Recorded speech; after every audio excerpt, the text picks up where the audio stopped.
somebody in the face and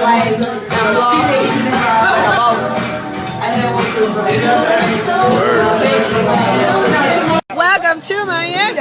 Miami. Ow. Ow. You lost weight. Detectives are investigating an apparent murder-suicide involving a rapper and his wife who was a star on VH1. Tonight, friends are still stunned over this deadly shooting. KCAL9's Brittany Hopper is live in the Fairfax district with that story tonight. Brittany. On the morning of December 8th, 2014, Los Angeles Police Department officers were dispatched to the Park La Brea apartment complex following reports of gunshots and screaming coming from inside a residential unit. When authorities entered the apartment, they discovered the bodies of Stephanie Elise Moseley, a 30-year-old professional dancer and television actress best known for a role on Hit the Floor, and her husband, Earl Hayes, a 34-year-old rapper affiliated with prominent figures in the boxing and music industries. Investigators would later determine that Moseley had been fatally shot and that Hayes died from a self-inflicted gunshot wound. Within hours, the case was classified as an apparent murder-suicide. However, as law enforcement statements were released and media coverage expanded, additional details surfaced. Prior relationship instability, allegations of control and jealousy, and reports that Hayes had been on a live video call during the incident. These elements complicated the narrative, raising questions about what led to final moments inside that apartment and whether critical warning signs were overlooked long before police arrived. Elsa, the crime happened at the apartment complex behind me. Now, friends tell me that the victim moved down here to LA when she turned 17 to pursue her dreams. They also say they are shocked this happened. Like I said, everyone has their problems, but if you're asking if anyone knew that, something would come to this, hell no. Friends say 30-year-old Stephanie Moseley say her husband, Earl Hayes, shot and killed her before killing himself. She came to LA on a dream to be a dancer and to be a star, and she was totally on her way. Moseley was on the show Hit the Floor on VH1. Her husband, Earl Hayes, was well known in the music industry. Represent Aftermath Music, Moseley Music Group. Hayes was signed with boxing champs Floyd Mayweather Jr.'s money team. A source tells me the two were best friends and that Mayweather may have actually been on the phone with Hayes during the murder-suicide. Rapper 50 Cent tweeted, "R.I.P. to Hayes, Floyd, you my little brother," in which Mayweather retweeted. Neighbors say they heard at least 10 shots from the couple's apartment in this gated community not far from the Grove. But Stephanie was a beautiful person, and she's going to be extremely missed. Now, friends say that the couple were dealing with infidelity issues. We are live tonight in the Fairfax district. Brittany Hopper, KCAL9 News. Stay with us as we unravel the shocking story and uncover the heartbreaking details of what led to this senseless loss. Before we begin, let us know in the comments, where are you watching from? And what are your thoughts as the story unfolds? Welcome to True Crime Tales, where we reveal the crimes that shock communities and the secrets hidden behind closed doors. These are real people, real events, real consequences. Hit subscribe and turn on notifications. You won't want to miss what's coming next. Now, let's begin. Stephanie Elise Moseley was born in Vancouver, British Columbia, Canada. She grew up in a stable family environment that emphasized structure, discipline, and personal development. From an early age, she showed an inclination toward movement and performance, often gravitating toward activities that allowed physical expression. Family members and peers described her childhood personality as focused and driven, with a clear sense of purpose uncommon for her age. Dance became a central part of her early life. She was introduced to formal dance training as a child, where she demonstrated strong coordination, adaptability, and commitment.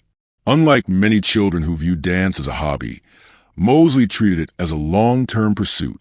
Her support system, particularly her family, played a critical role in encouraging her ambitions. They invested time and resources into her training and supported her aspirations to pursue dance professionally. By her teenage years, it was clear that Moseley intended to build a career in the entertainment industry. Her early ambitions were not centered on fame, but on professional legitimacy, earning a place in an industry known for high competition and limited opportunities. Moseley underwent formal dance training that emphasized technical precision, endurance, and versatility. Her training included multiple dance styles, preparing her for the demands of commercial and touring work. This discipline laid the foundation for her ability to compete in auditions and maintain long hours required by professional productions. Recognizing that opportunities in Vancouver were limited, Moseley relocated to Los Angeles. The move was strategic rather than impulsive. Los Angeles offered access to auditions, industry professionals, and major production companies. Like many performers, she faced early struggles, including inconsistent work, financial instability, and repeated rejections. These challenges were typical for dancers attempting to transition from training to full-time employment. Over time, her persistence led to breakthroughs. She began securing work as a background dancer, a role that required professionalism and adaptability, but offered little individual recognition. Through these positions, she gained exposure, industry credibility, and professional references. Gradually, Moseley transitioned from anonymous ensemble roles to more visible placements, signaling her progression within the industry. Moseley's career advanced as she began touring with high-profile recording artists. These tours required not only dance ability but also discipline, consistency, and the capacity to perform under intense pressure. Touring elevated her professional profile and placed her within elite circles of the entertainment industry. In addition to live performances, she expanded into film and television. Her on-screen appearances included roles in major film productions and episodic television, marking a shift from dance-centered work to acting opportunities. This diversification strengthened her career and increased her visibility beyond the dance community. Her most significant breakthrough came with a recurring role on a popular television series. This role established her as more than a background performer and positioned her as a recognizable face to a broader audience. Public recognition increased, and her career trajectory appeared stable and upward. At this stage, Moseley was widely viewed as a successful professional who had navigated a difficult industry with consistency and determination. Publicly, Moseley maintained an image of success and stability. Her social media presence reflected a lifestyle associated with achievement. Travel, fashion, professional milestones, and curated moments of leisure. These portrayals aligned with industry expectations and reinforced her status as a working professional in entertainment. However, maintaining this image required sustained effort. The pressure to project success, particularly in a competitive environment, often conceals personal challenges. While there were no explicit public indications of crisis, subtle patterns suggested strain behind the scenes. These included periods of reduced visibility, controlled messaging, and limited personal disclosures. The contrast between public presentation and private reality is significant in understanding later developments. The pressure to appear stable may have limited her ability to openly address personal difficulties, especially those involving intimate relationships. Stephanie Moseley met Earl Hayes through overlapping social and professional circles. Hayes was connected to the entertainment industry and maintained relationships with prominent figures, which facilitated their initial interactions. The early stages of the relationship appeared conventional, with mutual interest and shared exposure to industry environments. Friends and peers initially perceived the relationship as typical for individuals operating within similar professional spheres. There were no widely reported concerns at the outset, and the couple maintained a public image consistent with stability and ambition. The couple married several years after meeting. Their marriage occurred during a period when Moseley's career was gaining momentum. Early marital life appeared structured, with each partner maintaining separate professional pursuits. While their careers overlapped socially, they operated in distinct professional lanes. Dance and acting for Moseley, music for Hayes. Initially, the separation of careers may have provided balance. However, differences in career trajectories and public recognition would later become relevant to the dynamics of the relationship. Over time, reports emerged of volatility within the marriage. Observers noted changes in behavior, including increased tension and emotional fluctuations. Conflicts were reportedly tied to jealousy and control, particularly surrounding Moseley's professional interactions and rising visibility. There were allegations of verbal arguments and threats, though details were often fragmented and surfaced primarily after the incident. These reports suggested a pattern of escalating conflict rather than isolated disputes. Emotional and behavioral changes in Hayes were increasingly noted, including possessiveness and suspicion. At various points, Moseley reportedly sought distance from the relationship. These attempts indicated a recognition of instability and a desire to establish boundaries. Separating from a long-term partner carried emotional and practical consequences, particularly given their public association. Despite attempts to create distance privately, the couple maintained a composed public appearance. This effort to preserve peace publicly may have masked the severity of underlying issues and delayed external intervention. Earl Hayes came from a family associated with public recognition and legacy. His upbringing was influenced by proximity to fame, which shaped his relationship to identity and self-worth. Living within the shadow of a known legacy introduced pressures related to comparison and expectation. These factors contributed to ongoing identity struggles. Hayes' self-image appeared closely tied to external validation and recognition, both professionally and personally. Hayes pursued a music career, aiming to establish himself independently.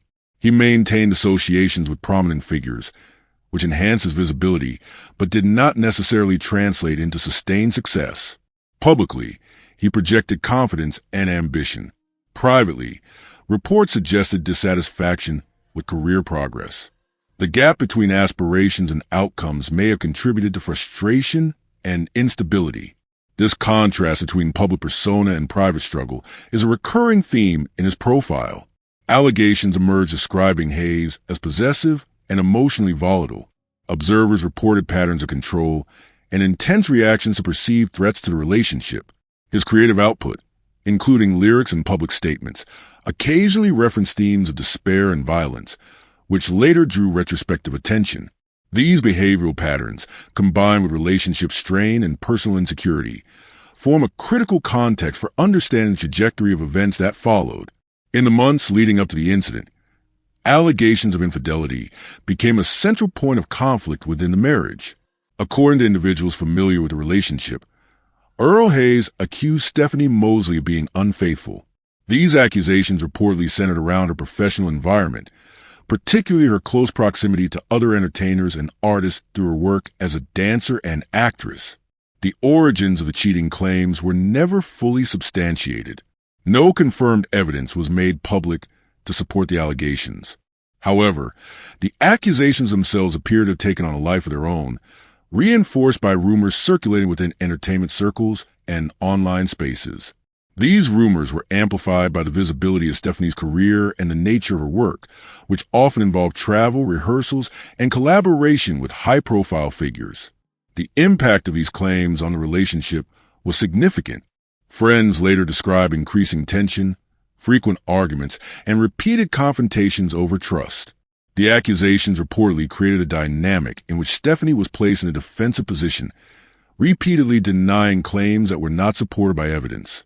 Despite the lack of proof, the persistence of the accusations appeared to deepen instability in the marriage. Whether the accusations were rooted in genuine belief, insecurity, or control remains unclear. What is known is that the claims were never verified by investigators, nor were they supported by any formal findings. Still, they played a critical role in escalating conflict in the relationship. As the accusations continued, reports suggest that psychological pressure within the marriage increased. The relationship began to show signs consistent with emotional manipulation, including repeated questioning, monitoring of movements, and confrontations centered on loyalty and obedience. This pressure reportedly intensified during periods when Stephanie was focused on her career. Observers later noted patterns consistent with control dynamics. These included attempts to limit Stephanie's independence, emotional reactions to her professional success, and volatile responses to perceived rejection. The relationship reportedly oscillated between conflict and reconciliation, creating instability that made resolution difficult. Fear and isolation became recurring elements. Some accounts suggest Stephanie became more reserved in discussing her marriage, choosing to keep conflicts private. This withdrawal may have been an effort to manage the situation without external intervention. At the same time, it may have reduced opportunity for others to recognize the severity of the situation. Indicators of potential domestic violence were present, though not publicly documented through formal reports before the incident. These indicators included intense jealousy, verbal aggression, and an imbalance of emotional power. While no confirmed physical abuse was reported prior to the incident, the psychological environment appeared increasingly volatile. Despite the instability, reports indicate that the couple had recently attempted to reconcile. Friends stated that in the days leading up to the incident, Stephanie and Earl were communicating more frequently and discussing the possibility of repairing the relationship. These efforts followed periods of separation and conflict. Conversations with family and friends suggested that reconciliation was framed as a fresh start. However, the nature of this reconciliation remains unclear. Some accounts describe it as mutual, while others suggest it may have been driven by pressure rather than resolution of underlying issues. There is no clear evidence that the core conflicts, infidelity accusations, control, and emotional instability, had been resolved. Instead, reconciliation appeared to focus on maintaining peace rather than addressing root causes. Whether Stephanie felt safe or fully committed to reconciliation is unknown. This ambiguity is significant. Reconciliation in unstable relationships can temporarily reduce conflict while increasing long-term risk if underlying issues persist. In this case, reconciliation may have created an environment in which tensions were suppressed rather than resolved. In the days immediately preceding the incident, changes in behavior were reported. The couple's interactions reportedly became more intense, with periods of calm followed by renewed arguments. Routine patterns shifted, though not in ways that immediately alarmed those around them. Unusual communications were later noted.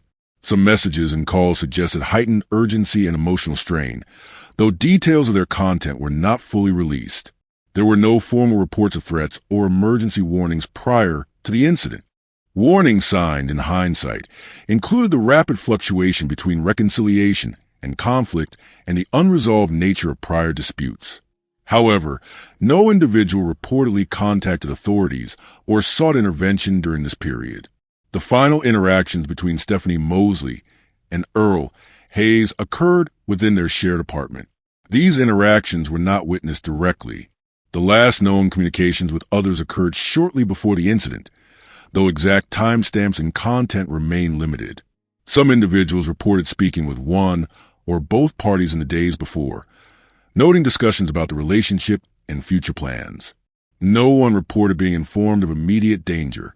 Who knew what and when remains a key question. There is no evidence that anyone outside the apartment was aware of an imminent threat. The emotional tone of the final days, based on available information, appeared unstable but not overtly catastrophic. In the early morning hours, residents in the apartment complex reported hearing loud noises, including raised voices and gunshots. These sounds prompted emergency calls from neighbors who perceived an active threat. The precise sequence of events inside the apartment is known only through forensic reconstruction. Investigators later determined that Stephanie Moseley was shot first, followed by Earl Hayes. The timing between the two shootings was not publicly specified. Emergency calls were placed shortly after the sounds were reported. Law enforcement responded with urgency due to potential for an active shooter situation. Police units arrived at the scene and secured the area. Due to the nature of the reports, SWAT teams were deployed. Officers established a perimeter and attempted to make contact with the occupants of the apartment. After receiving no response, law enforcement entered the unit. The apartment was secured, and both individuals were found deceased. The scene was treated as a homicide investigation until initial assessments were completed. Officers conducted a preliminary evaluation, documenting evidence and securing the weapon believed to have been used. Inside the apartment, Stephanie Moseley and Earl Hayes were found on the floor. A firearm was recovered at the scene. Ballistics and positioning supported the conclusion that the weapon had been fired multiple times. There were no signs of forced entry, indicating the incident occurred between individuals who were inside the residence voluntarily. No evidence suggested the involvement of an external suspect. Signs of struggle were limited, though the presence of conflict was inferred based on the reported sounds and forensic findings. Environmental clues inside the apartment indicated a domestic setting disrupted by violence rather than a staged scene. Based on the totality of evidence, investigators classified the incident as a murder-suicide. The post-mortem examinations conducted on both individuals were central to determining how the incident unfolded and how it was ultimately classified by investigators. The autopsy reports focus on three primary factors: cause and manner of death, gunshot analysis, and the order in which the deaths occurred. Stephanie Moseley was determined to have died from gunshot wounds inflicted inside the apartment. The manner of death was classified as homicide. Earl Hayes was found to have died from a self-inflicted gunshot wound, and his manner of death was ruled a suicide. These determinations were based on wound trajectories, gunshot residue testing, and scene reconstruction. Investigators analyzed the entry wounds, angles, and distances associated with each gunshot. The wounds sustained by Stephanie were consistent with shots fired from a close range. No defensive gunshot wounds were reported on Hayes. Ballistic examination linked the recovered firearm to both victims, confirming that a single weapon was used in the incident. Spent shell casings and bullet fragments found at the scene were consistent with the recovered firearm. Based on forensic evidence, law enforcement concluded that Stephanie Moseley was shot first. This conclusion was supported by the absence of gunshot residue on her hands, the lack of evidence suggesting she handled the firearm, and the positioning of her body. Earl Hayes' injuries were consistent with a self-inflicted wound occurring after Stephanie had already been incapacitated. The apartment was processed as a homicide scene, and investigators documented, photographed, and cataloged all physical evidence. The firearm recovered at the scene was registered to Earl Hayes. Ballistic testing confirmed that the bullets recovered from both bodies were fired from this weapon. There was no indication of a second firearm or third-party involvement based on ballistic evidence. Investigators documented signs of a disturbance within the apartment, including overturned items and disarray consistent with an argument or struggle prior to the shootings. No signs of forced entry were found, supporting the conclusion that both individuals were inside the apartment voluntarily. Electronic devices, including phones, were collected for review, though details of their contents were not fully disclosed publicly. Authorities reported the presence of controlled substances inside the apartment. While these findings were documented, investigators stated that the substances did not alter the official determination of the case. Toxicology reports did not indicate that impairment alone explained the events. Those substances were considered as part of the broader context. Following completion of forensic testing, scene analysis, and witness interviews, law enforcement issued an official ruling. The case was formally classified as a murder-suicide. Investigators stated that Earl Hayes fatally shot Stephanie Moseley and then turned the weapon on himself. The ruling was based on multiple factors: ballistic evidence tying the firearm exclusively to Hayes, the absence of evidence indicating Stephanie fired a weapon, autopsy findings confirming the order of deaths, and scene reconstruction aligning with single perpetrator. Additional support for the ruling came from relationship history, prior reports of conflict, and statements from individuals familiar with the couple's recent interactions. No evidence was found to suggest the presence of another individual at the time of the shooting. Despite the official ruling, certain aspects of the case drew public attention and controversy. One of the most discussed elements of the case involved reports that a third party may have been remotely connected during the incident. According to statements that surfaced shortly after the deaths, Earl Hayes was allegedly on a live video call with a well-known associate during the confrontation. The claim suggested that the individual on the call may have heard or seen portions of the argument. Law enforcement acknowledged awareness of the claim and confirmed that the individual in question was contacted. However, officials stated that the call ended before the fatal shots were fired.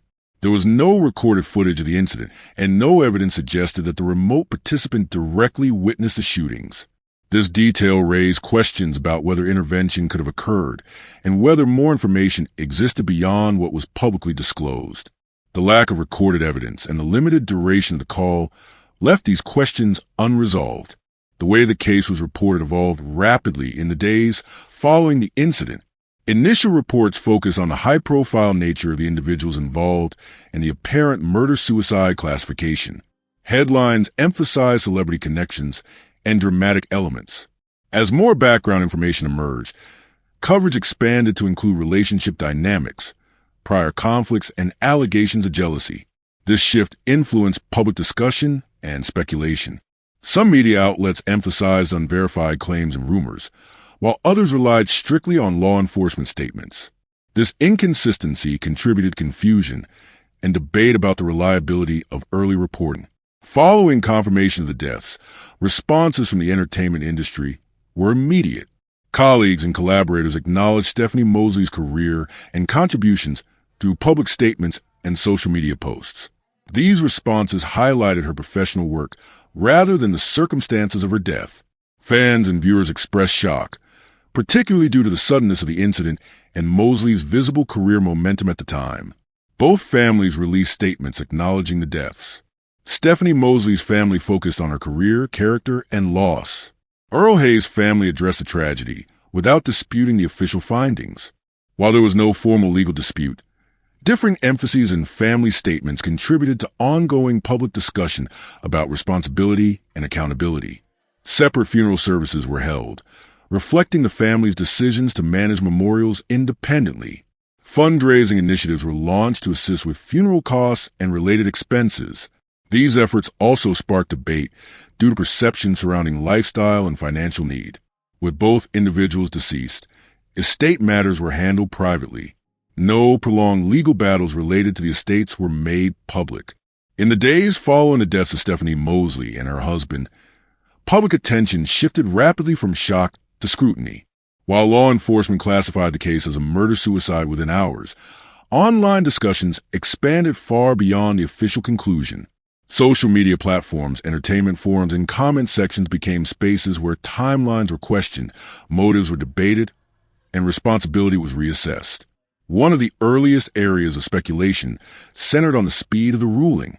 Some observers questioned whether all evidence had been fully examined before the case was closed. Others focused on inconsistencies between early media reports and later clarifications, particularly regarding the sequence of events inside the apartment.